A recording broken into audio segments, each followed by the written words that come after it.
mati gaib Ali bin Abi Thalib. Namun menurut sebagian daripada sejarah catat itu kuburan memang terbokos memang Ali bin Abi Thalib marakan bokos siapa lagu kuburan rahasia sehingga lamun dek leno paling lah jenazahnya laun isi dengan Syiah atau sebaliknya dengan Khawari untuk mencelakai jenazah daripada Ali bin Abi Thalib. Nah, jadi masalah soal membokos jenazah maka kanggo pakaian dengan mama digunakan untuk membokos jenazah ini. Misalnya kereng biasa kadu si sumama gunakan untuk membokos nina ataupun isi gunakan si ama menggunakan untuk membokos anaknya sendiri marakan Rasulullah ini. Kanggo babu yuja'alu al-kafuru fil akhirati. Ini satu bab pada membicarakan dijadikan kapur itu fil akhirati pada memandikan yang terakhir. Misalnya yang depan 3 kali nih, 2 kali lilian lah atau 5 kali, maka si terakhir udayan kapur. Lalu apa faedah daripada kapur ini? Apakah untuk menghindari terjadinya pembusukan sehingga melakukan balsam, ataukah memang ia memiliki suatu faedah untuk mengantisipasi araknya kuman-kuman bakteri-bakteri isi merayap di tubuh jenazah ini? Haddatsana Hamid bin Umar, telah bercerita pada kami oleh Hamid bin Umar. Hamid bin Umar bercerita. Haddatsana Hammad bin Zaid bijani lempa beliau bijak mama telu Qasim Abdullah timpal Ibrahim 2. Nah justru lesi 4 ni dia sebut saya salah sokok daripada si 4 ni. Jelas dia dapat 5 lah. Mungkin Zainab, mungkin Ruqyah, mungkin Ummu Kulsum. Ayah biar Rasulullah Zainab, Ruqayyah, Ummu Kulsum, Fatimah sanina. Salah satu. Nah, Ruqayyah ni lah isi siapa waktu Rasulullah sallallahu alaihi wasallam berbahasa waktu dia meninggal. Ruqayyah asra'ukunna luhu qalbi afwalakunna yadan. Asra'ukunna luhu qalbi atwalakunna yadan. Waktu meninggal Ruqayyah dengan si paling dulu, si paling becat dan mau belait kerja aku cuma ialah si paling beloi mana di antara kamu pada yang aku yang kena meninggal Ruqayyah. Maksudnya yang paling beloi mana adalah si paling rajin bersedekah. Paling rajin bersedekah. Ruqayyah ini sangat gadis dermawan yang merupakan salah satu surian daripada Utsman bin Affan. Sudah meninggal dia terus ada yang baik ialah Ummu Kulsum. Saya ada terus dia ada jelasan ini saya bila Rasulullah meninggalnya kita tidak jadi contoh dalam soal pemandian, dalam soal pembokosan. Pak Khuraja maka Nabi pun keluar. Faqala maka Nabi bersabda, igsilnaha thalathan, silakan pada kalian pandikan jenazah putri saya ini 3 kali, au khamsan atau 5 kali, au aktsara atau lebih min dalika daripada yang 5 itu. In ra'aitunna, jika kalian melihat, bima'in, jika dengan air, wasidrin, dan dengan daun bidara, waj'alna fil akhirati, dan jadikanlah dia pada pandian yang terakhir kafuron, pakai air kapur. Kamu di Indonesia kan Kapur Barus. Ternyata Kapur Barus ini ya Kapur sebagai daerah Barus. Daerah Barus yang pada Kapur Barus. Cuma Kapur Barus ini kan beliau embu. Arak sih memang tahu memang embu Kapur Barus ada yang dia tahu. Marah sebelum apakah faedah daripada Kapur adalah untuk membuat utuh kulit jenazah ataukah menghindar sekedar untuk menghindarkan serangga bakteri-bakteri. Fa'idha faragtunna, maka apabila kalian selesai memandikan akan jenazah putri saya ini, fa'azinni, beritahu saya. Qalat, maka berkatalah Ummu Atiyah, falamma faraghna adzannahu, manakala kami sudah selesai memandikannya, kami manggil Rasulullah SAW. Fa'alqa ilaina haqwahu, maka dia pun melemparkan kepada kami akan kain dalamnya. Faqala, maka dia berkata, astirnaha iyahu, pakaikanlah kain ini kepada jenazah putri saya.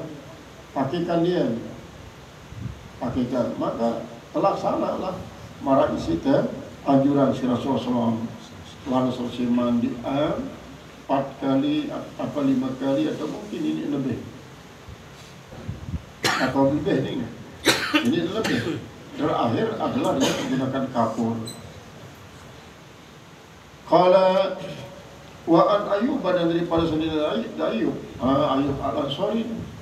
Ayyub al-Ansari, isi para sahabat kadang-kadang bertawassul dengan kubur Ayyub al-Ansari untuk mengenai hujan. Bertawassul yakni Yusuf dengan Ayyub al-Ansari. Ayyub ini pesan sangat hebat bagi Ayyub al-Ansari. Nah, ialah termasuk dari sanad, jadi mendengarkan Hafsah an Ummi Atiyah, daripada Ummi Atiyah radhiyallahu anhuma binahwi, meriwayatkan oleh Allah mudah-mudahan meridaikan oleh Allah daripada keduanya dengan seumpamanya. Wa qalat, dan berkata Ummu Atiyah, innahu qala, sesungguhnya Rasulullah SAW bersabda, igsilnaha thalathan, pandikanlah jenazah putri saya ini 3 kali, au khamsan, atau 5 kali, au sab'an, atau 7 kali, au aktsara min dzalika, atau lebih daripada 7.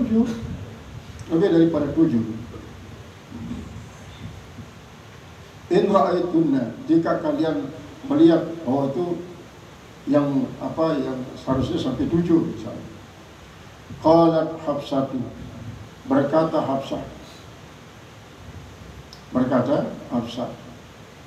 Qalat Ummu Atiyah, berkata Ummu Atiyah, bahasa daripada Siti Hafsah. Hafsah adalah sebinian Rasulullah, si rajin lalu puasa, rajin lalu salat malam, rajin lalu zikir. Ya, si waktunya isi tersiang memang yang agak keras, agak pangsengan sedikit. Yang dia tersiang si Rasulullah SAW. Dia tersiang, turun malaikat Jibril, perintah Allah Ta'ala, sampean salam kuli kasih Muhammad, suruh rujuin Hafsah, bahasa malaikat sudah Allah, sampean si malaikat Jibril. Hukumnya Jibril angkat sampai Allah Ta'ala turun tangan perkara Hafsah ini. Apa keistimewaan Hafsah? Maka yang dibada li'annaha sawwamah zakarah wa qawwamah. Saya ingat ni Hafsah itu kelebihannya dibandingkan kecelinan, ia rajin ganti puasa. Lamun dia negilian Rasulullah, ia puasa tok. Ngalam pun giliran ya sangat sih layanin Rasulullah SAW.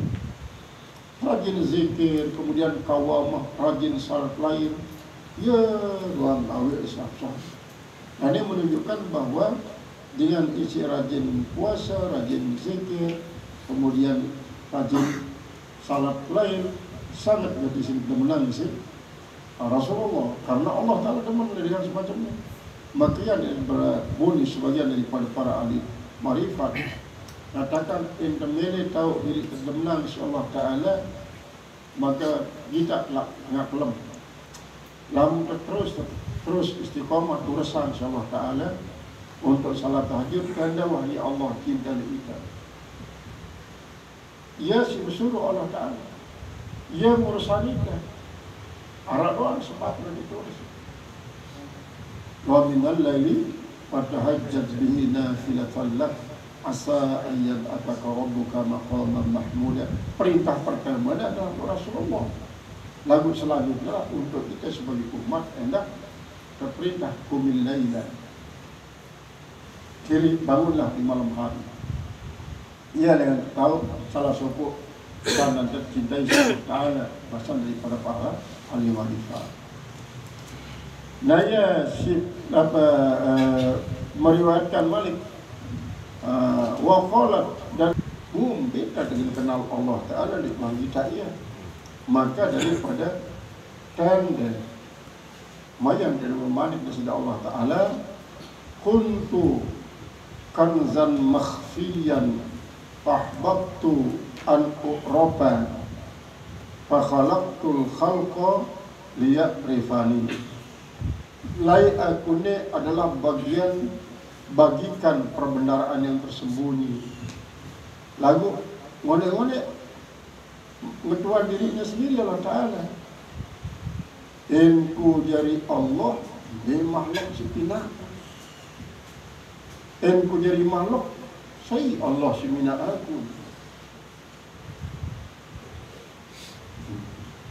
Adik lebih nak makhluk Allah Ta'ala. Olah mujak lu tu jadi Allah. Lagu tak sampai terkesan. Berarti Allah Ta'ala wanda nau diri. Jadi fa khalaqtul khalqa liya'rifani. Minaklah aku makhluknya adik tahu aku ada dengan mengenal aku. Ayalah ada pinak segala macam makhluk ni. Si pertama Nur Muhammad sallallahu alaihi wasallam. Dari Nur Muhammad ni lah tercipta alam semesta. Kemungkinan berhitung masa ke aras kena lalu beli pinak dari asal Nur Muhammad. Jangankan hanya sekedar aras kena beli ni, sejuta kali aras tu. Tahu Allah Ta'ala minatnya dari denara jadi arah, apalagi dengan si bahan Nur Muhammad. Jadi terciptalah seluruhan. Ini mengenai hakikat daripada ma'rifatullah. Jadi mengetahui Allah. Sampai Rasulullah kan mengajarkan 12 tahun di Mekah hanya ma'rifatullah doang. Hanya ma'rifatullah. Baru dia turun kewajiban syar'i adalah bulan Rajab. Bulan Rajab tahun jadinya ke-13 daripada kenabian. Waktu berumur Rasulullah saya kecil tahun atau memasuki tahun ke-13. Qala al-musannif rahimahullah, aku disuruh untuk membelah kepala. Maksudnya adalah bulu kepala. Ini makna daripada fa innahunna ja'alna ra'sa binti Rasulullah salatan. Maka mereka itu di saat memandikan jenazah putri Rasulullah SAW, mereka jadikan kepala putri Rasulullah itu menjadi 3. Coba itu terpertegas dia salah satu kurun. Ialah 3 tanduk. 3 tanduk itu kunjungan. Kunjungan. Nakad nahu.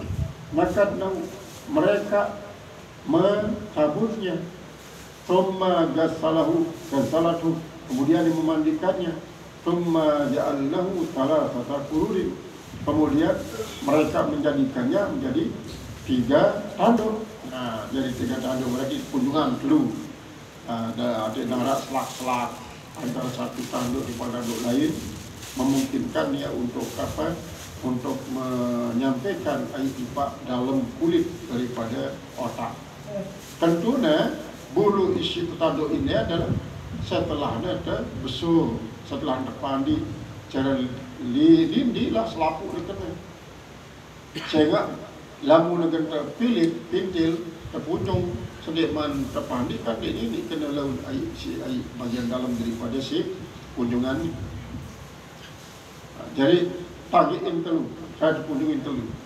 Nakat nahu thumma gasal nahu thumma ja'alnahu fala tatakurun. Kemudian anda pisah, kemudian pindah nak telu apa nak pada pasif ini. Lalu kadang-kadang harap sopo dengan ini puluh lebih lo 2 kali bila awak nero lalu nak di mandi dia tertulung luang jilo qala al-muhaddits rahimahullah ta'ala babu kaifal isyaru lil maiti bagi jenazah ini sehingga pun keadaannya dia nak kagum berceritaan segala semadi dia.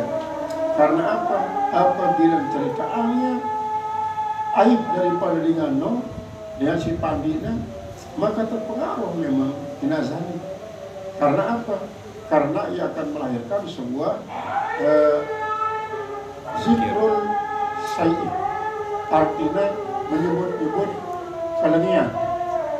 Sementara Rasulullah menyuruh kita uzkuru mahasina mautakum wala tasubbuhu.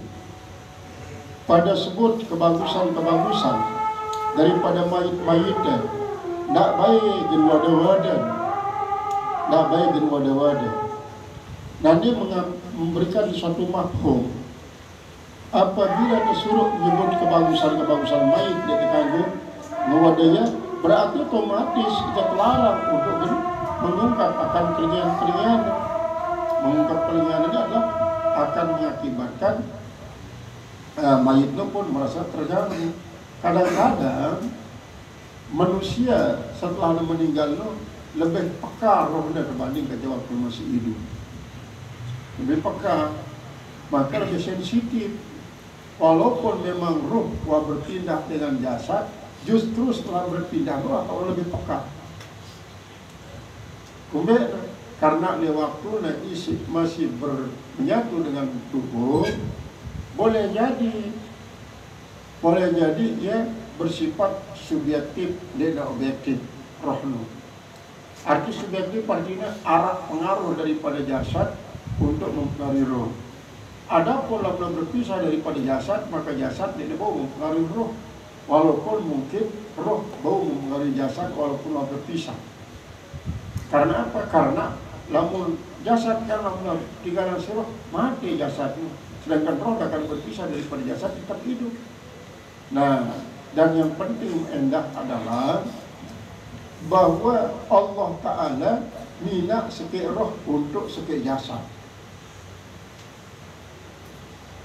sikit roh untuk sikit jasad. Lamun wah jerak terkadu kedua ia tahu dengan kembalian sifat jasad. Walaupun sebut thumma ansha'nahu khalqan jadidan, andiku jarian yana dalam kejadian si baru. Nah, lamun negerikan di sekek jasad demi apa sekek roh demi turun sungguh dengan jasad, meta jasad lain sampai sekian kali misalnya berpindah-pindah. Era kebangkitan roh menjadi negara si jasad. Lu repot paling perbedaan, beda perbedaan.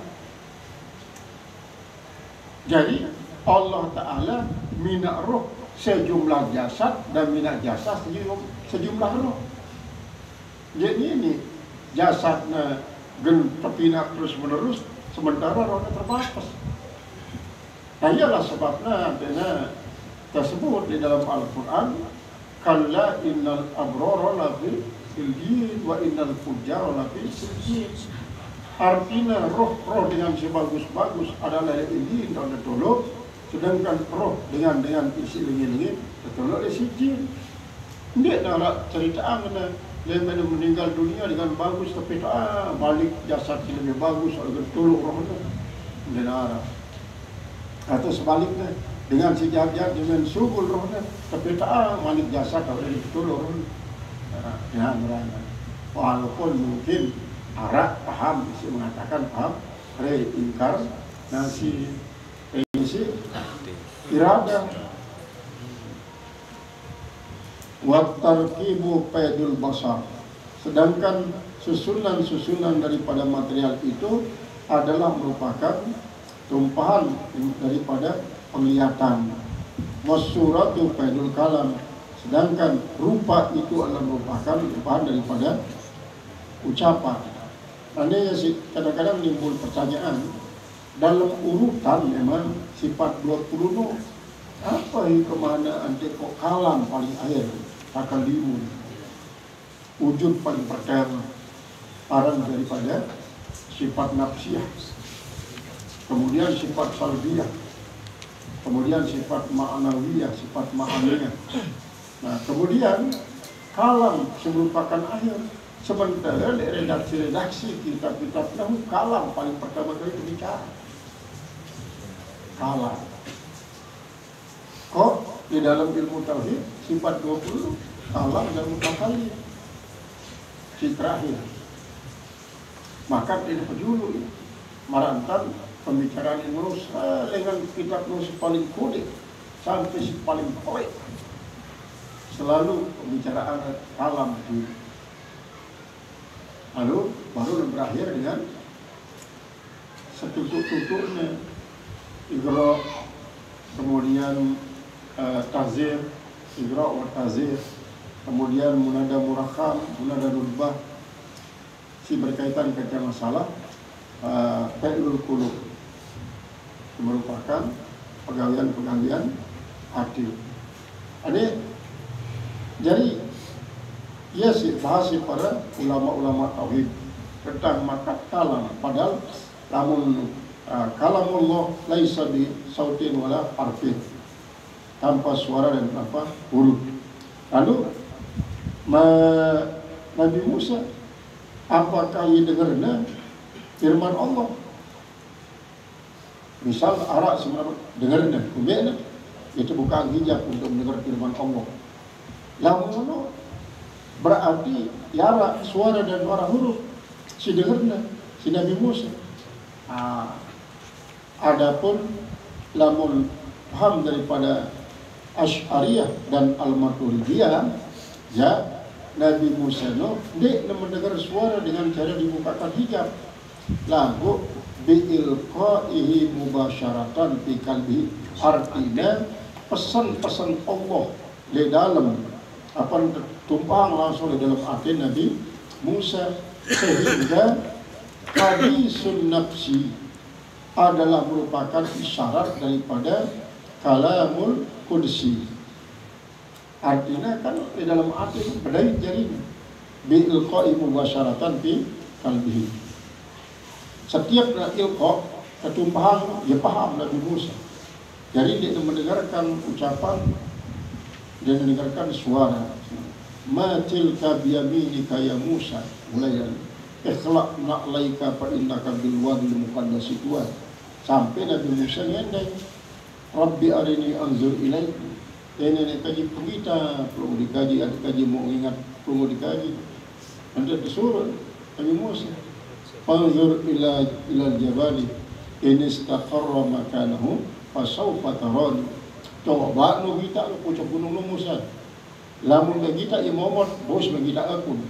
Lalu dia menserminan si Nabi Musa, maka ngamuk marantan ulah si genita sineng ngamuk si serminan si Nabi Musa gunung pasaiqa Musa palang Nabi Musa alaihissalam. Nganela tentang kalam kita kepada tentang kalamullah laisa bi sautin wal harfin, lalu mengenai hikmah urutannya kalam terakhir wujud adalah merupakan awal, adalah banyak komentar daripada para ulama. Walamma kana sabi'u witran, dan manakala ada 7 itu ganjil, bil quwati la bil fi'li, itu dengan kuat bukan dengan fi'il, artinya dengan prestasi secara nominal, bukan dengan cara perbuatan, bukan dengan rekayasa. wal awwalu dan yang pertama witron bil kuwati wal pe'lu wa bil kuwati wal ala dari babi. Artinya asanune dia berarti paling baik, tapi adalah hanya Allah yang menciptakan atau yang baik dalam menciptakan. Sehingga apa? Dia nak sih menciptakan secara selain